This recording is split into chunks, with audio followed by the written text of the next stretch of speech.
Citrix Content and Collaboration is the one place you can go to get all of your data and files.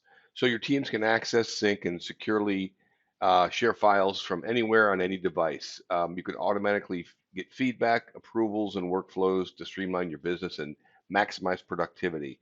And not only do you have content and collaboration anywhere on any device, but content and collaboration can provide connectors into other third-party repositories, and everything's with a SAML token. So in other words, it's a single sign-on. And what that means to your user there is that they log on only once into content and collaboration, and they have access to all their data from all their repositories. No more going to remember multiple passwords, websites, applications, just that single sign-on. And as an administrator, you can give your users access to the third-party repositories like OneDrive with security and control.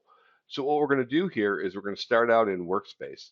And what this is the ability to get into your files directly from Citrix Workspace. And we can start out by taking a look at my personal folders. If I go in here, it shows all my folders here. I can go into something like an Excel spreadsheet here. If I right-click that, it shows me all my possibilities I can do with that file. I can open it up in Excel, the application, or I can actually preview it with Excel Online Office 365. Of course, download that. I can share that via links or with email, and of course, all the other features you see there. But I have access to it directly right out of Workspace here. Now, the neat thing is that you have these third-party connectors. So if I go down to OneDrive here, what that'll do is go ahead and open up my connector into Office 365, my OneDrive there. And now I have access to all my files here. Didn't have to log in. Of course, that's going to go to things like Google, Dropbox, or any other of the third-party repositories that we have. And if I go over here to any of the files here in OneDrive or into my personal folders, if I click on these, it's going to look at the extension here to find out exactly what application I need to open that up. So you don't have to know what the application is to look at a particular document or a file. Workspace will go ahead and associate the proper file to the proper application. So this is getting your files out of Workspace. If we go into a desktop, so now what I have, if I've logged onto a desktop here, and what you have is a more traditional look here where you have a drive that's been mapped to Citrix files, which is content collaboration here. So the S drive has got all of my files here, and you can arrange that however works for your organization. In this particular example, I have my personal folder here I can open up, and there's everything we saw. That's the same. That is what was in the workspace. And if I go over to Office 365 here and I go into my OneDrive, there's all my files I just saw in OneDrive out of the Workspace app as well. And the same is true for all the other connectors here, that if you had a Google Drive or if you have Box or any other of the third-party repositories, they would all be here as well. One of the great features with content collaboration is the ability to send emails and send links versus files. I think we've all had that problem where we go ahead and we try to send a very large file through email, and it just causes problems for email administrators as well as clogging up your email. So rather than sending an actual file, what we do is we just send a link to that. So let me show you what we can do. So here is my Exchange here, or my Outlook. I'm going to go ahead and send an email.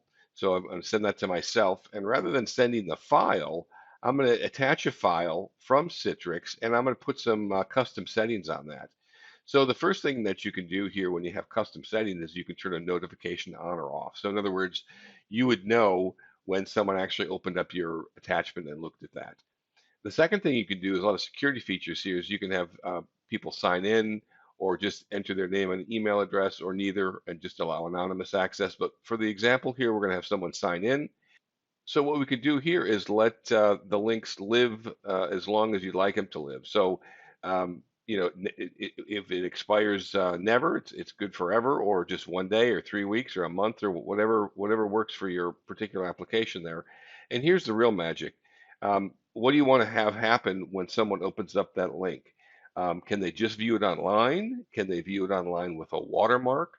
or can they view it and download it with a watermark or a full control? Having full control is the same thing as sending the attachment. You really lose a lot of your security, but if that if that happens to work for you, that's available. So what we're going to do is check online with a watermark, and then how many times can they access that? You know, it can be unlimited or whatever number works for you. We're going to go ahead and say all right here, and the next thing it's going to do is open up my files. So what we're going to do here is attach a file, and I could do that out of my personal folder, any of the files I've got there, or any of the third-party repositories. Of course, we're going to take a look at OneDrive for Business, and as you noticed here, I didn't have to log on or put my credentials in order to get here, but I have all those files we saw earlier through Workspace, and I can go ahead and click on this one here, which is Salesforce or a sales forecast demo. We're going to click OK on that. What that's doing now, it's putting an attachment here into the email. And if we want for our recipient to be able to request a file back to us, what we can do is click on this button here. And so now if they reply to our email and they want to upload a file, they can just click on there, and that will also go through Content and Collaboration. So we go ahead and we're going to send that. Now, of course, I saved a little time here and did this earlier today.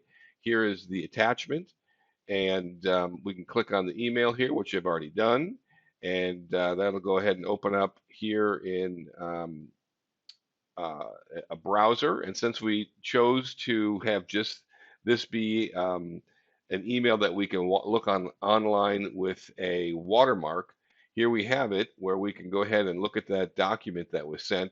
Here's the watermark right in the middle of the file here. So if I were to take my camera, take my phone and take a picture of this, it's going to have the watermark on that. Or if I try to forward this or anything like that, it's got the identification on there.